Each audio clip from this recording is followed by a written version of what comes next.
తెలంగాణ రైతులపై వివక్ష అంటూ మనం చూడొచ్చు. యూరియా కోసం నిన్న ఎంపీ చామల కిరణ్ కుమార్ రెడ్డి యూరియా రాజకీయంపై తెలంగాణ ఎంపీల ఆందోళన, పార్లమెంటు ముందు నిరసన ప్రదర్శన. ఒకసారి ఎంపీ చామల కిరణ్ కుమార్ రెడ్డిని మనం మార్నింగ్ న్యూస్లో లైన్లోకి తీసుకునే ప్రయత్నం చేద్దాం.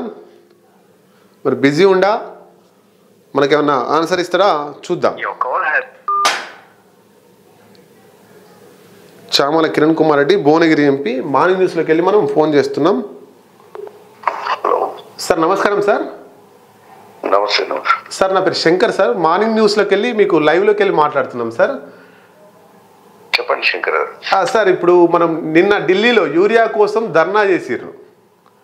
అవునవును. తెలంగాణ రాష్ట్రంలో అంటే నా క్వశ్చన్ ఏంటంటే, తెలంగాణ రాష్ట్రంలో రైతులందరూ 99% హిందువులే. హిందూ ఎజెండాగా పోతున్నటువంటి బీజేపీ కేంద్ర ప్రభుత్వం మరి హిందువులైనటువంటి రైతులకు యూరియా ఇవ్వడం లేదు. దీని మీద మీ ఆన్సర్ సార్.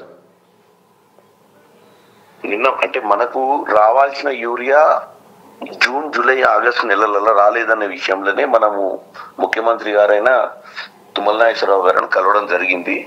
కాకపోతే వాళ్ళు చెప్పే సమాధానం ఏంటంటే, ఇంపోర్ట్ అంటే ఈ మధ్య కాలంలో ఇండియాకు ఇంపోర్ట్ అంటే మనకు టోటల్ యూరియా ఏదైతే మనము సప్లై చేస్తున్నామో అది ఇండియాలో తయారు కావట్లేదు. ఎందుకంటే ఇండియాలో ఇప్పుడు రామగుండంలో ఉన్న ఫ్యాక్టరీ కూడా పేరుకు మాత్రమే దాన్ని ఓపెన్ చేసారు, ఫర్టిలైజర్ కార్పొరేషన్ ఆఫ్ ఇండియా అని. కానీ మనం మేక్ ఇన్ ఇండియా కాన్సెప్ట్ లో ఫెయిల్ అయిపోయినాం బేసిక్ గా.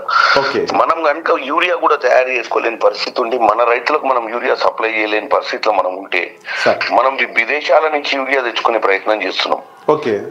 సో వాళ్ళు ఆ కారణంతో ట్రాన్స్పోర్ట్ అంటే ఏదైతే ఈ బయట దేశాలలో జియో పొలిటికల్ సిస్టమ్ వల్ల కొంచెం డిలే అయింది, అందుకే ఇయ్యలేకపోతున్నాం అని చెప్పారు. కానీ పదే పదే ఇస్తున్నామని చెప్తారు, ఇవ్వకపోవడానికి కారణాలు వాళ్ళు చెప్పలేకపోతున్నారు. నిన్న మాత్రము మనం పెట్టిన ప్రెజర్ కి ఒక 50,000 టన్నులు ఇమీడియట్ గా, మెట్రిక్ టన్నులు ఇమీడియట్ గా సప్లై చేస్తామని చెప్పారు.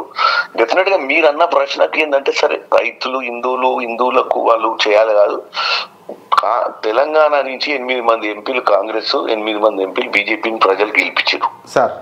మా ఇద్దరి మధ్యన బాధ్యత ఉంటుంది. ఇది ఈ యొక్క ప్రజల కోసం పోరాటం చేయాల్సిన అవసరం, రైతుల కోసం పోరాటం చేయాల్సిన అవసరం, సమాన బాధ్యత ఉంటది. బీజేపీకి కూడా మొట్టమొదటిసారిగా తెలంగాణ ఇన్ని సీట్లు వచ్చినాయి కాబట్టి వాళ్ళు కూడా దాన్ని బాధ్యతగా తీసుకొని ప్రతి విషయం అదేనే కాదు. ఈ రోజు మీరు చాలా విషయాలలో సెమీ కండక్టర్ కంపెనీ 4 వస్తే 3 తెలంగాణలో పెట్టాలనుకుంటే కూడా బీజేపీ 2 గుజరాత్ కి, 1 ఆంధ్రప్రదేశ్ కి తరలించే ప్రయత్నం చేశారు. కాబట్టి డెఫినెట్ గా బీజేపీ వైఖరి తెలంగాణ పట్ల చాలా సానుకూలంగా లేదు. వాళ్ళు కేవలము కాంగ్రెస్ ముఖ్యమంత్రిగా ఉన్న రేవంత్ రెడ్డి గారు కాంగ్రెస్ పార్టీలో ఉండు కాబట్టి ఆయన హయాంలో ఏది చేసినా మంచి జరిగితే ప్రజలు ఆయనను గుర్తిస్తారేమో అన్న ఒక ఆలోచన ఉంది తప్ప, వారు సెంట్రల్ గవర్నమెంట్ అనేది ఒక ఫెడరల్ స్ట్రక్చరు, అన్ని రాష్ట్రాల డెవలప్మెంట్ కోసం పనిచేయాలి. గుజరాత్ ఒక్కటే రాష్ట్రం కాదు, లేకపోతే భారతీయ జనతా పార్టీ పాలిత రాష్ట్రాలే ముఖ్యం కాదు. దేశంలో ప్రధానమంత్రి అంటే భారతదేశానికి ప్రధానమంత్రి, బీజేపీ పాలిత రాష్ట్రాలకు ప్రధానమంత్రి కాదు ఆయన. కాబట్టి దాన్ని దృష్టిలో పెట్టుకొని ముందుకు పోవాలని కోరుకుంటున్నాం. ఇంకొకటి సార్, అంటే మీరు చెప్పిన అంశం ఏంటంటే, తెలంగాణలో 8 మంది కాంగ్రెస్, 8 మంది బీజేపీ, 1 ఎంఐఎం. కాంగ్రెస్ తెలంగాణ రాష్ట్ర ప్రయోజనాల కోసం వాళ్ళ సమస్యల మీద పార్లమెంట్లో గొంతెత్తుతుంది, అవసరమైన చోట ఆందోళనలు కానీ నిరసనలు కానీ చేస్తుంది. ఓకే, కానీ 8 మంది 2 కేంద్ర మంత్రులు ఉన్నారు. ఆంధ్రప్రదేశ్లో 2 కేంద్ర మంత్రులు ఉంటే, పెమ్మసాని చంద్రశేఖర్ ఒక ఆయనే విదేశాంగ శాఖ మంత్రి, అనే విమాన శాఖ మంత్రి కింజరపు నాయుడు ఉన్నాడు కదా సార్. వాళ్ళిద్దరు కావాల్సినటువంటి నిధులు అక్కడికి తెచ్చుకుంటున్నారు, చాలా తెచ్చుకుంటున్నారు. కానీ మన తెలంగాణకు సంబంధించినటువంటి బీజేపీ, టీడీపీ ఎంపీలేమో తెచ్చుకుంటున్నారు ఆంధ్రప్రదేశ్కు. మన బీజేపీ కేంద్ర మంత్రులు 2 ఉన్నా కూడా ఇక్కడ అభివృద్ధి లేదు. యూరియా కోసం రైతులు రోడ్డెక్కాల్సిందే. 42% బీసీ రిజర్వేషన్ల మీద వాళ్ళిద్దరూ మాట్లాడడం లేదు. ఒక ఆయన బీసీ కేంద్ర సహాయ మంత్రిగా ఉన్నాడు, హోంశాఖ సహాయ మంత్రి. అంటే పూర్తిగా తెలంగాణ రాష్ట్ర ప్రజల్ని బీజేపీ పట్టించుకోవడం లేదు అనేటువంటిది జనాల్లో వస్తున్న మాట. కానీ ఎదురుదాడి కాంగ్రెస్ మీదనే వాళ్ళు తీస్తున్నటువంటి మాట. దీని మీద మీరు ఏం చెప్పదలుచుకున్నారు సార్? వాళ్ళు ఏం చేస్తున్నారు అంటే, ఒకటి బీఆర్ఎస్ పార్టీకి అవకాశం కల్పిస్తున్నారు. కాంగ్రెస్ పార్టీ హయాంలో ఏం జరుగుతలేదు. ఎందుకంటే బీజేపీ వాళ్ళు కనుక బీజేపీ సెంట్రల్ గవర్నమెంట్ లో ఉండి 2 మంత్రులు ఉండి 8 మంది ఎంపీలను ఇచ్చిన తర్వాత కూడా, ఎందుకంటే ఈరోజు బీఆర్ఎస్ పార్టీకి ఒక్క ఎమ్మెల్యే ఒక్క ఎంపీ కూడా లేడు ఈరోజు. అవును సార్, అవును, జీరో. కాకపోతే ఏంటంటే వీళ్ళు ఏం చేస్తారు, బయట కూర్చొని రేవంత్ రెడ్డి గారి ప్రభుత్వంలో తెలంగాణకు అన్యాయం జరుగుతుందని ఒక నినాదం తీసుకోవడానికి బీజేపీ వాళ్ళకి ఆస్కారం కల్పించాలన్న ఆలోచనతో ముందుకు పోతున్నారు. అంటే ఇది ఎట్లా అంటే మీరు ప్రజలు చూసినట్టయితే క్లారిటీ కనపడుతుంది. ఒకవేళ అందరం కలిసి పార్లమెంట్ లో మనకు రాజకీయాలు వద్దు, డెవలప్మెంట్ కావాలి అని కోరుకుంటే ఒక రకంగా పనిచేయొచ్చు కలిసి, ఉమ్మడి లక్ష్యం కోసం. లేదు తర్వాత మనం కూడా ప్రభుత్వంలోకి రావాలి, అవసరమైతే బీఆర్ఎస్ పార్టీని బలోపేతం చేయాలి, బీఆర్ఎస్ పార్టీ అవయదానం చేసినట్టు వాళ్ళన్నీ ఓడిపోయి మన 8 మందిని పంపించారు కాబట్టి వాళ్ళని ఎంపవర్ చేయాలన్న ఆలోచన ధోరణిలో వీళ్ళు పోతున్నట్టు అనిపిస్తుంది నాకు. ఎందుకంటే ఎట్టి పరిస్థితుల కాళ్ళ కర్రలేసి ఏం జరగకుండా చేసి ఈ ప్రభుత్వాన్ని ఫెయిల్ చేసి బీఆర్ఎస్ ప్రభుత్వానికి అవకాశం ఇవ్వాలి మాట్లాడటానికి. అంటే రాష్ట్రంలో బీఆర్ఎస్ ఉంటుంది, కేంద్రంలో మేము ఉంటామని అట్లా వాళ్ళు ఏదో ఒక ఆలోచనతో ముందు కూతురు. ఎందుకంటే వాళ్లకు బీఆర్ఎస్ పార్టీ ఉన్నా పర్లేదు, ఆంధ్రప్రదేశ్ లో తెలుగుదేశం ఉన్నా పర్లేదు, కాంగ్రెస్ పార్టీ ఉండొద్దనే ఆలోచన బీజేపీ వాళ్ళది. సో ఆ లైన్ ని తీసుకొని వాళ్ళు ఆ లైన్ లో పోతురు తప్ప ప్రజల ఘోషను, ప్రజలకున్న సమస్యలను, తెలంగాణ వెనుకబడిపోయింది, కొత్తగా తెచ్చుకున్న తెలంగాణ 10 సంవత్సరాల అప్పుల పాలైంది, మరి ఈ రాష్ట్రానికి కొత్తగా ఇండస్ట్రీస్ తీసుకురావాలి, హైదరాబాద్ నగరంలో మూసి ప్రక్షాళన చేయాలి, హైదరాబాద్ నగరానికి RRR తీసుకురావాలి, హైదరాబాద్ నగరానికి మెట్రో ఫేజ్ 2 పట్టుకురావాలి. ఇలా పనికిరాని చిన్న చిన్న పట్టణాలకు కూడా మెట్రో ఫేజ్ మనకు అప్రూవల్స్ ఇచ్చారు లాస్ట్ 1 year లో. మనకు మాత్రం అప్రూవల్ రాలేదు. మనం ఏమైనా అడిగితే ఏమంటారు, ఎల్ఎన్టీ వాళ్ళు ఒప్పుకోవట్లేరు, ఎల్ఎన్టీ వాళ్ళతో చర్చలు చేయమంటారు. మిగతా రాష్ట్రాలలో వాళ్ళు ఒప్పుకున్నారు, మన రాష్ట్రంలోకి వచ్చేసరికి ఒప్పుకోవడం లేదు సార్. ఎందుకంటే ఈ హయాంలో ఏం జరగొద్దన్న ఆలోచనతోటి ముందుకు పోతురు తప్ప వీళ్ళు కేవలం రాజకీయాన్నే ఆలోచిస్తున్నారు తప్ప వాళ్ళు గెలిచిర్రు, వాళ్ళు ప్రజల కోసం పనిచేయాలన్న ఆలోచన వాళ్ళ దగ్గర లేనే లేదు. మేము కూడా ప్రతి కార్యక్రమం పార్లమెంట్ మొదలయ్యే ముందు అటు సెక్రటేరియట్ గానీ ఎక్కడికి గానీ మనం పిలుస్తున్నాం వాళ్ళని, మన సమస్యల మీద అవగాహన కోసం మన అధికారులు అసలు తెలంగాణలో ఏమేమి సమస్యలున్నాయి మీరు పార్లమెంట్ పోతురు కదా, పోయేటప్పుడు వీటి మీద అవగాహనతో పోవాలి అన్న ఆలోచనతో మనం పెట్టినా వాళ్ళు రావడానికి ముందుకు వస్తలేదు. సో నిన్న కూడా గౌరవ్ ఉప్పల్ గారు నిన్న పొద్దున తెలంగాణ భవన్ లో పెట్టిర్రు. ఏది మనకున్న పెండింగ్ ఇష్యూస్ ఏమున్నాయి, మనకున్న యూరియా గానీ లేకపోతే RRR గానీ, మనకున్నటువంటి పెండింగ్ ఇష్యూస్ చాలా, రైల్వే ఇష్యూస్ గానీ మనకున్న అన్ని కూడా తీసుకొచ్చి మన ముందు పెడితే ఏంటంటే అందరం కలిసికట్టుగా నిన్న మేము ఎట్లయితే యూరియా కోసము ప్రతిరోజు అక్కడ ధర్నాలు చేసి కొంచెం ప్రెజర్ బిల్డప్ చేసినామో అదే విధంగా తెలంగాణ కోసం 16 మంది ఎంపీలు 17 మంది ఎంపీలు ఓవైసీ గారితో కనుక ఒక దాటి మీద నిలబడితే డెఫినెట్ గా తెలంగాణకు న్యాయం జరుగుతుంది. అదే విషయాన్ని మీరు ఈ రోజు ఈ చర్చలో పెట్టడాన్ని తెలంగాణ ప్రజల ముందుకు తీసుకుపోవాల్సిన అవసరం ఉంది. ఏం జరుగుతుందని ప్రజలు చూస్తే ఏమైందంటే అట్లీస్ట్ ప్రజల దగ్గర నుంచి స్పందన మొదలైతే వీళ్ళన మారతారేమో, మారితే తెలంగాణ బాగుపడుతుందేమో అన్న ఆలోచన మనకు. సార్ చివరిగా ఒక ప్రశ్న సార్, ఇప్పుడు ఉపరాష్ట్రపతి ఇండియా బ్లాక్ పక్షాలు జస్టిస్ సుదర్శన్ రెడ్డిని ప్రపోజ్ చేస్తున్నాయి, బీజేపీ రాధాకృష్ణన్ ఎన్డీఏ పక్షాలు. అయితే దీంట్లో తెలంగాణలో ఉండేటువంటి, అంటే మన తెలంగాణ రాష్ట్రమైనా ఆంధ్రప్రదేశ్ అయినా మన తెలుగువాడు, తర్వాత అభ్యుదయవాది, తెలంగాణ ఉద్యమంలో పాల్గొన్నాడు, సమాజంలో కొంచెం బాధ్యతాయుతంగా ఉండేటువంటి వ్యక్తి జస్టిస్ సుదర్శన్ రెడ్డి.